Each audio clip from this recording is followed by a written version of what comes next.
Ja bih zamolio ministarku Injac da mi ona saopšti njen stav.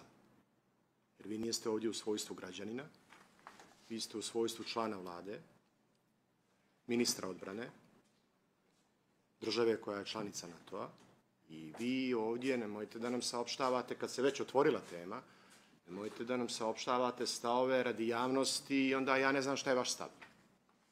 Vi kao ministarka odbrane o nekom prijedlogu trebate da imate stav, jer je u vašoj nadležnosti. Kao što ja ne slažem se, ali poštujem stav gospodina Kneževića i on nije nikakva novina za mene.